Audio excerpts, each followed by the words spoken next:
Nah, ayo kita buktikan, kita bedah itu di mana salahnya.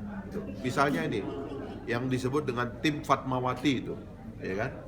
Kalau dalam dakwaan itu kan seolah-olah tim Fatmawati lah yang menyusun seluruhnya, ya kan? Sehingga kemudian yang lain tuh hanya melaksanakan. Ayo kita cek, gitu loh. Sebab di dalam yang pemeriksaan saya, tim Fatmawati itu anggota DPR yang pernah kesana cuma satu orang, namanya Nazarudin, ya kan? Jadi jangan permainan satu orang dianggap permainan lembaga gitu loh.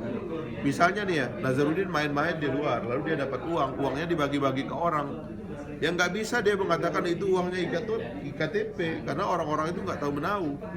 Itu loh, dia cuma membagi uang, ya kan? Saya kan sering ya ulang ya di mana-mana gitu. Nazarudin tuh kalau soal nawarin uang tuh banyak orang ditawarin uang sama dia. Saya juga karena pimpinan Komisi 3 dia pernah tawarin uang juga, ya kan? Makanya saya tentu tolak ya dengan cara baik tentunya ya. Karena kalau enggak kan sekarang dia menyanyi, ya kan gitu. Kan itu masalahnya gitu loh.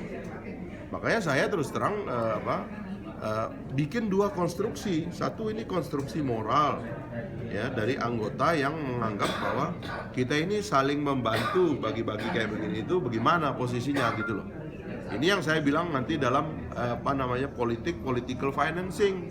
Ayo dong masukin ini sebagai sistem. Sebab di seluruh dunia yang namanya politisi itu memang punya uang sampingan. Nggak mungkin nggak tuh. Ya, masalahnya mau dibiayai dari mana? Karena dia punya konstituen. Dia perlu nanti kalau kampanye, ya kan? Nggak bisa itu uang pribadi dimasukin pakai kampanye, nggak bisa. Nah sekarang kalau orang nabung dari ngumpulin uang bersama teman-temannya begitu untuk dipakai kampanye, apa boleh begituan itu, ya kan? Kayak begitu. Itu yang saya mau bicara dengan Menteri Keuangan dari dulu, ya kan? Ayo ngomong dengan Menteri Dalam Negeri, ayo ngomong. Di seluruh dunia yang namanya anggota DPR itu dia punya sumber uang atau incumbent, terutama yang sudah menjabat ya, elected individual, ya, elected official, bupati, gubernur, DPRD, DPR, DPD, dia itu punya konstituensi dan dia bisa berjuang untuk re-election karena nggak ada batasnya. Anggota DPR kan boleh jadi anggota DPR seumur hidup. Sekarang dari mana dia dapatkan uang itu untuk re-election dan sebagainya? Kalau nggak diatur, dia cari sendiri.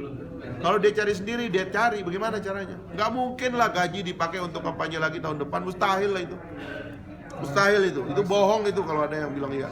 Kalau yang selama ini dari mana?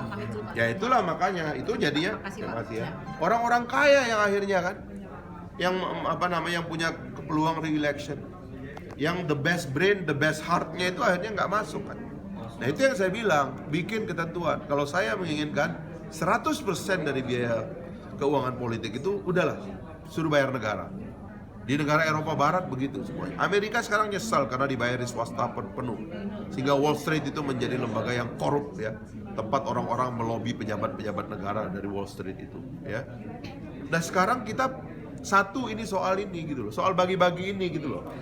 Soal bagi-bagi ini nggak bisa kemudian kita, wah anggota DPR nggak boleh bagi-bagi, terus dapat harta dari mana? Ya kan? Dapat harta dari mana? Ada banyak orang baik yang sudah jadi korban loh. Kenapa? Karena dia nggak punya harta. Begitu kompetisi lagi, yang menang tuh yang bawa duit. Ya kan? Misalnya kawan saya itu ya di PKS itu ada Agus Purnomo itu, kurang cerdas apa kawan itu? Brilian itu orang tuh. Ya, dan dia kebetulan Komisi 2. Ya kan?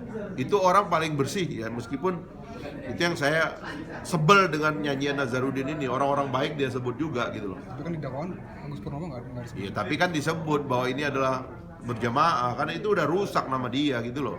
Bahkan ada petinggi PKS juga yang salah ngomong itu. Ini orang baik loh. Ini orang rugi kita kalau nggak terpilih lagi jadi anggota DPR. Cuman dia orang nggak punya uang. Masa koruptor nggak punya uang? Gimana? Ya dia bukan koruptor kok. Dia sangat menjaga diri dalam soal uang. Apa yang terjadi? Hilang deh. Karena nggak bisa kompetisi, karena kompetisinya dibayar oleh uang. Nah ini harus beresin dong satu sistemnya gitu loh. Bikinlah konsep tentang keuangan politik. Nah yang ini saya juga lebih percaya kepada sistem tender yang dibuat oleh pemerintah. Gamawan itu orang dapat Bung Hatta Award, kurang apa lagi gitu loh. Kalau nyari orang yang lebih baik dari Gamawan kan susah kita nyarinya. Tapi orang kayak Gamawan aja dianggap menjadi promotor maling kan susah kita kalau kayak begini. Nah terus orang baik itu siapa jadinya? Orang baik sisanya itu, ya kan? Sisa orang baik ini tinggal siapa? Nah kan susah kalau orang yang sudah kita anggap dapat award ini segala macam dianggap juga menjadi konspirator di situ. Nah saya ingin ngajak kita, ayo lihat ini secara jernih. Nah kalau mau jernih, mumpung ini ada momentum, ayo kita buka. Sebab di antara korupsi yang paling alert sistemnya kita bangun itu adalah korupsi dalam pengadaan barang dan jasa. Dan ini bisa menjadi pansus pengadaan barang dan jasa. Dengan contoh IKTP. Ayo kita bongkar semuanya. Dari mana itu mulai? Bang, kalau awal kan berarti Bang Fahri bilang angket ini ditujukan untuk proses pengadaan dari pemerintah sebelumnya berarti, gitu Bang? Iya. Sama kalau KPK-nya juga diangket juga, apa gimana sih Bang? Ya kan, makanya nanti saya termasuk berkepentingan. Ini masalahnya apa sih? Betul nggak ada korupsi? Berarti yang Betul nggak ada kerugian 50%? Betul nggak 50% bagi-bagi? Betul nggak ada pengusaha? Ini ada tender nih ya, 5,9 triliun. Ini pengusaha udah ngeluarin uang di masa perencanaan. September Oktober 2010 ya. Udah keluar nih uang semua. Padahal itu terminnya 3 kali loh tender itu. 3 termin. Setiap termin itu cuma bayar 1, sekian triliun. Artinya termin pertama pun uang dia belum balik.